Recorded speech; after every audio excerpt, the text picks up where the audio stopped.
Vídeo 5. Continuação. Conforme é possível extrair do histórico examinado nas seções 2 e 3 acima, a teoria da realidade objetiva parece ter encontrado assento no ordenamento brasileiro durante o período entre 1964 e 1996. Nos Estados Unidos, ao contrário, a aproximação absoluta logra hegemonia até os dias atuais, muito embora não sejam raras as propostas para o seu abandono. Cumpre apontar que, modernamente, a teoria da realidade objetiva apresenta novas projeções, arvorando-se na ideia de que as pessoas jurídicas gozam de existência autônoma. Advoga-se que seus poderes podem ser exercidos independentemente dos interesses dos seus sócios, partindo da premissa de que tais poderes podem conduzir a potenciais abusos. Caberia ao Estado intervir para evitá-los. Nessa linha, a tributação restaria justificada enquanto imperativo regulador. Tal fundamentação é pugnada, dentre outros, por Reuven S. Aviona. Abre aspas. A explicação da persistência da teoria da realidade objetiva é dicotômica. Primeiro, a teoria da realidade objetiva persistiu porque ela representa uma melhor aproximação da realidade do que a teoria da entidade artificial, ficção legal, e a teoria agregadora. Além disso, essa corrente tornou-se uma melhor aproximação durante o tempo por conta das transformações sofridas pelas pessoas jurídicas. Segundo, outro meio de enxergar a persistência da teoria da realidade objetiva é que ela reflete o poder da gestão empresarial.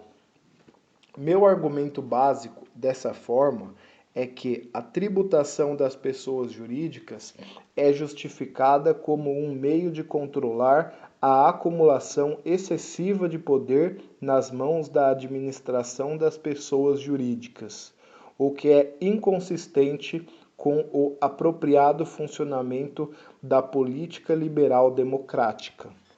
Fecha aspas.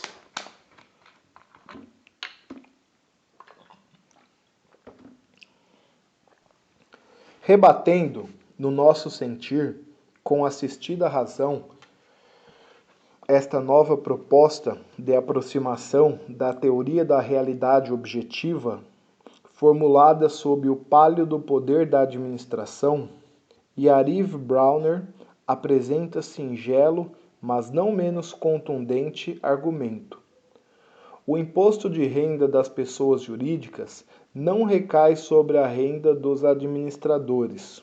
Assim, acaso o objetivo do imposto de renda fosse justificado, de fato, pela regulação do poder acumulado pelo corpo gerencial das sociedades, deveria ser adotado outro modelo de tributação ou este deveria ser reputado como ineficiente, na medida em que há meios mais diretos e eficazes de exercer tal controle.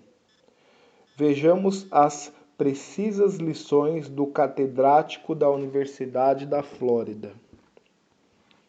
Abre aspas.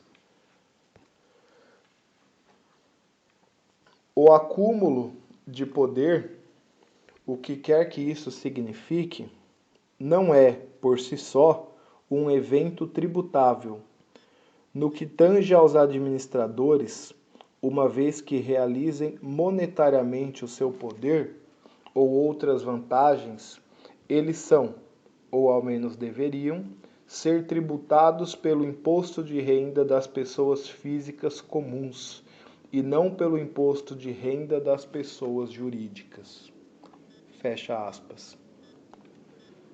Some-se a essas noções o entendimento de que o imposto de renda não pode ser pensado como uma ferramenta de controle do poder da administração, porquanto o sistema tributário não teria o condão de evitar o acúmulo de poder, seja em sua projeção política, econômica ou mercadológica.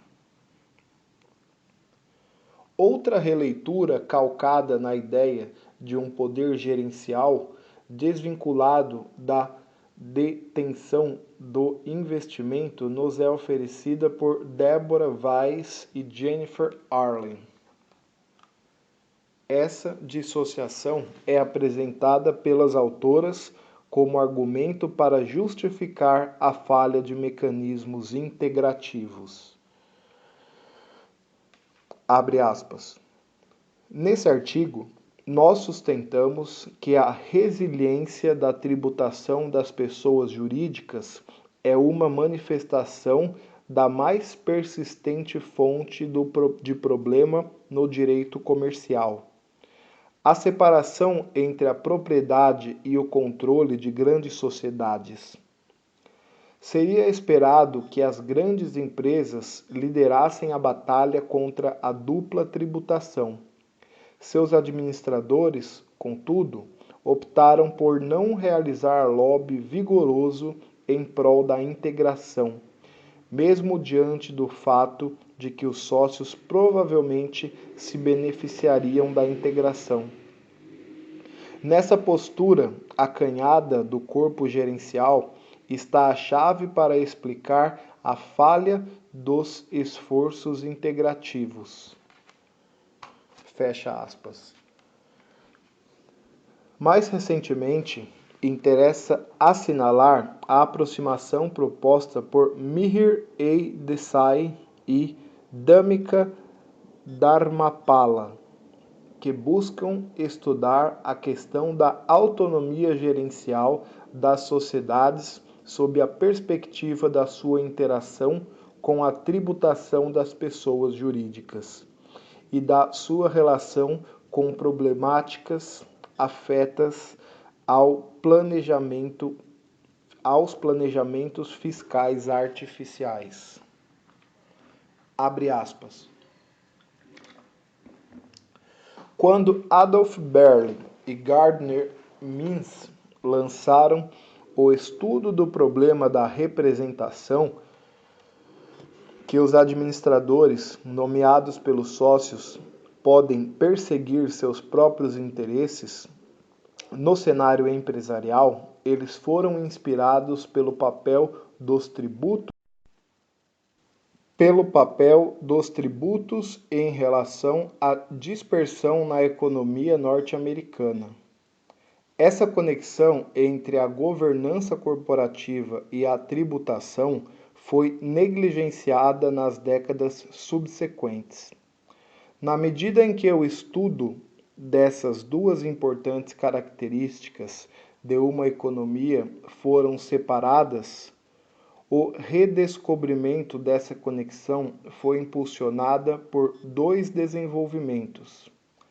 Primeiro, a crescente preocupação com a proliferação de esquemas corporativos visando benefícios fiscais, corporate tax shelters, conduziu a um maior interesse em relação à mecânica e motivação de tais transações, especialmente do contexto do aumento das infrações gerenciais. Segundo, a magnitude das alíquotas do imposto de renda das pessoas jurídicas é estritamente relacionada com os níveis de concentração de propriedade que é razoável para caracterizar o Estado como um grande demandante sobre os fluxos de caixa das empresas antes dos tributos. Fecha aspas.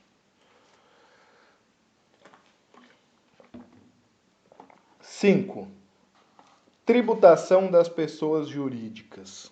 Neutralidade, equidade e eficiência. Uma vez explicitada as características gerais e os fundamentos que justificam cada uma das aproximações existentes acerca da relação entre a tributação das pessoas físicas e a tributação das pessoas jurídicas, cumpre anotar nossa percepção sobre o tema.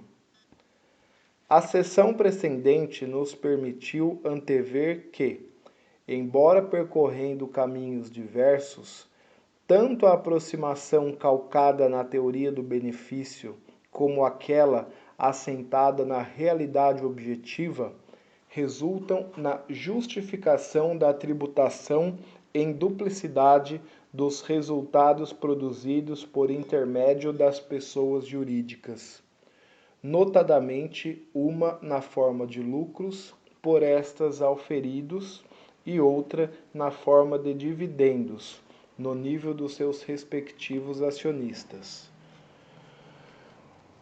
A teoria agregadora, por sua vez, ao enxergar nas pessoas jurídicas uma coletividade de indivíduos, não imputa autonomia e independência a esses entes, vinculando sua tributação à tributação das pessoas físicas.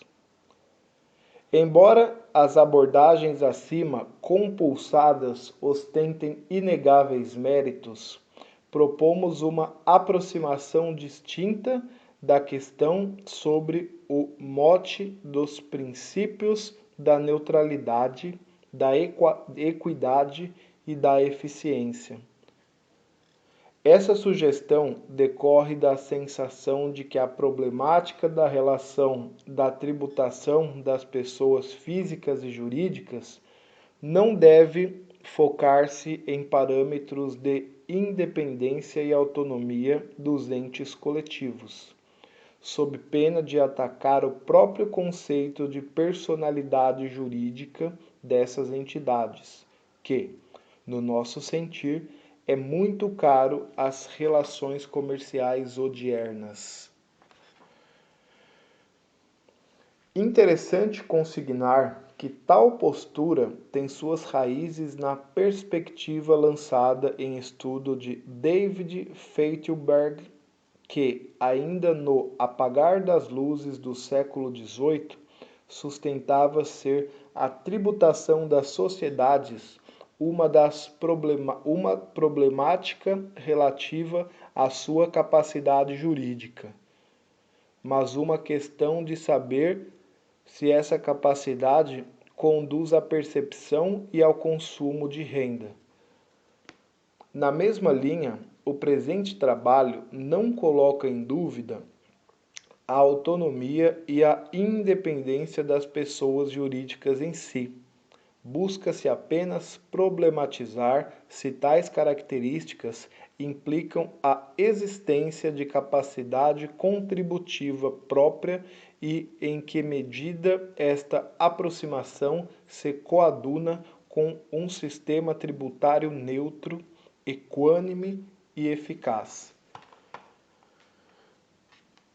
Com efeito, conforme fixado no introito deste trabalho, as sociedades apresentam-se como figuras ímpares no desenvolvimento econômico, tendo capacidade para acumular, reger e congregar esforços e recursos em um nível que seria dificilmente alcançado por pessoas físicas individualmente consideradas.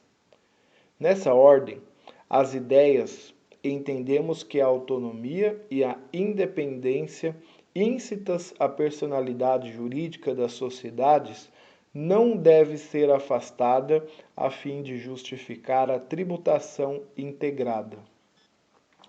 Assim, partilhando a corrente civilista daqueles que enxergam a personalidade das sociedades enquanto realidade jurídica, advogamos, não obstante, que uma aproximação agregadora em matéria fiscal seja desejada como decorrência de imperativos de neutralidade, equidade e eficiência, conforme será demonstrado.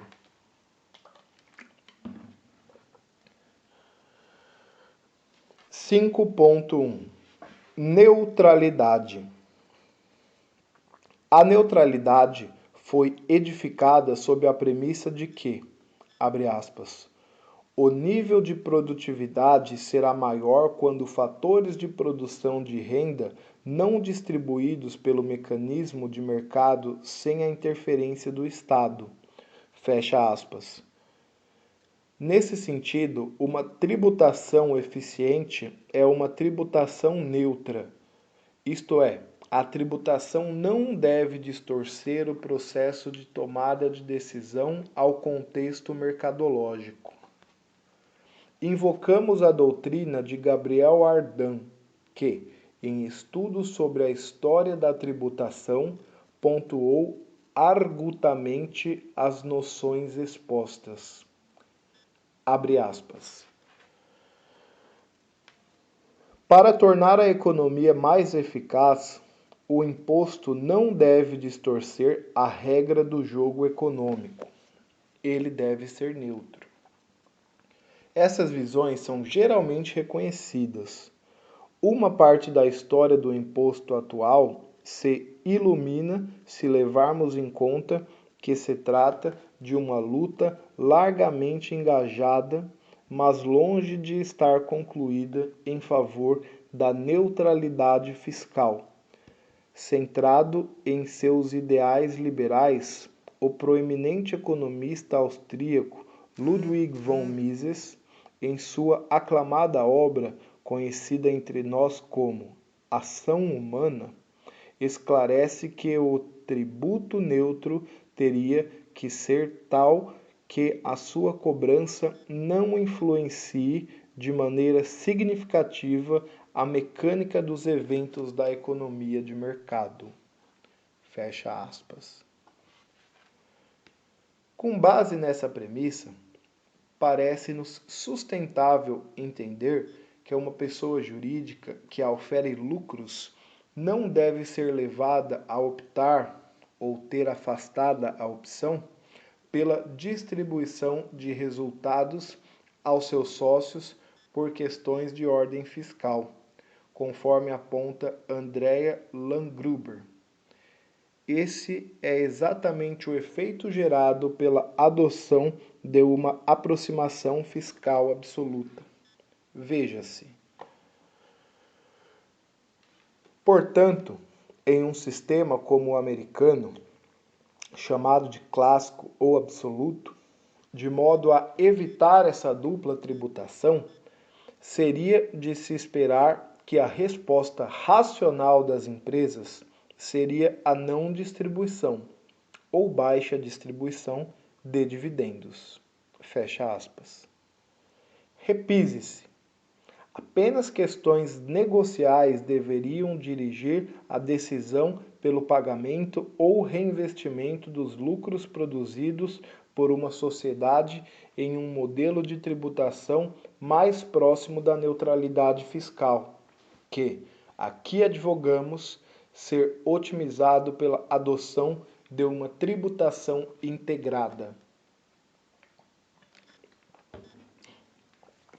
Sob outro viés, a neutralidade pode ser tomada não apenas para afastar interferências fiscais na decisão quanto à distribuição de resultados pelas pessoas jurídicas, mas também em referência à decisão das pessoas físicas em relação à forma de organização de suas atividades. Com efeito, a dupla oneração gerada pelo sistema clássico de tributação pode influenciar a postura das pessoas físicas em buscar outros instrumentos que não por meio da constituição de uma pessoa jurídica, para realizar seus investimentos e conduzir seus negócios. Abre aspas. O imposto de renda distribuído para os sócios pessoas físicas é tributado em duplicidade. O rendimento produzido pelas sociedades é submetido ao imposto de renda da pessoa jurídica quando auferido. Em adição, o rendimento produzido pelas sociedades é submetido ao imposto de renda das pessoas físicas quando dividendos são pagos. Ao revés, o rendimento produzido por todas as outras fontes é submetido apenas ao imposto de renda das pessoas físicas. Um tributo eficiente não altera as decisões econômicas que os indivíduos fariam na ausência do tributo.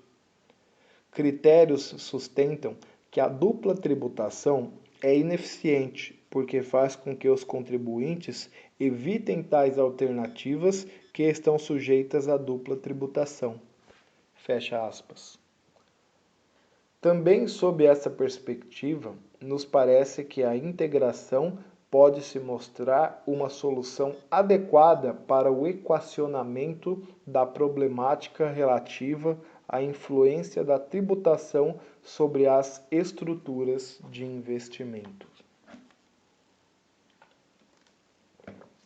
5.2 Equidade.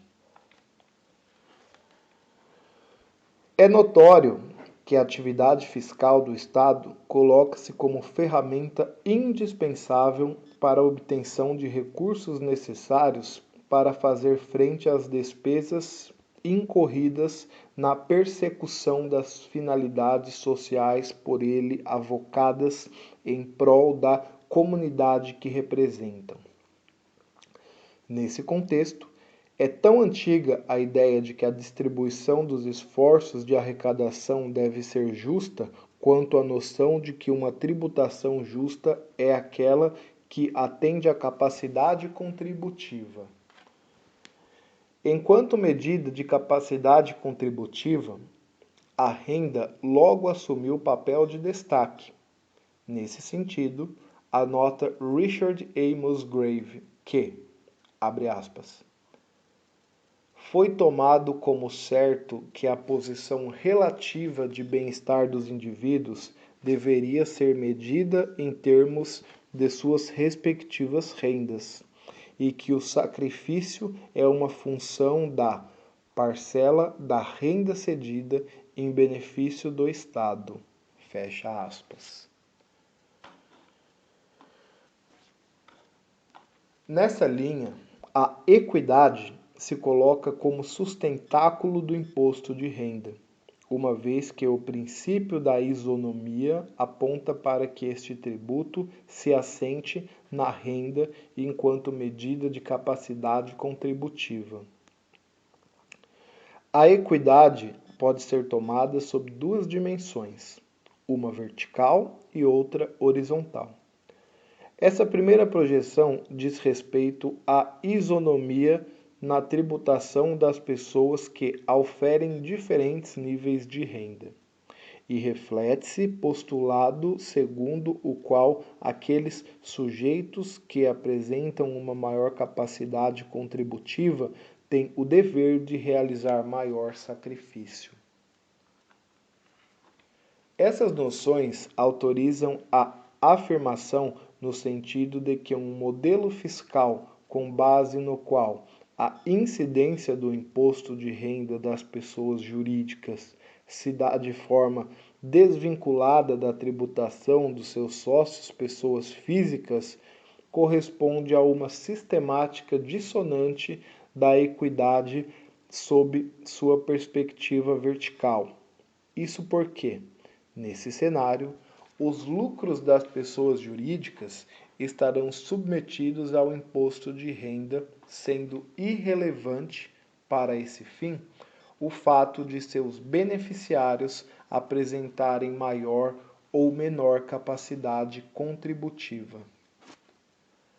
Avançando essa linha de argumentação, Deborah M. Weiss e Jennifer Arlen criticam a dupla tributação econômica verificada no sistema clássico de tributação.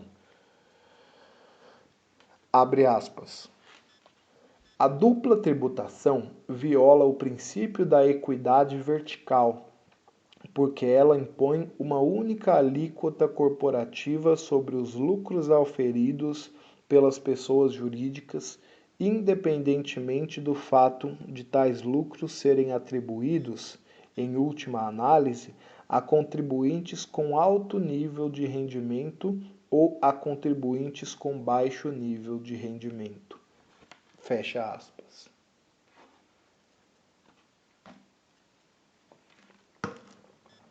Por seu turno, sob a perspectiva horizontal, a equidade faz referência à tributação de indivíduos que auferem um mesmo nível de rendimentos independentemente de suas fontes.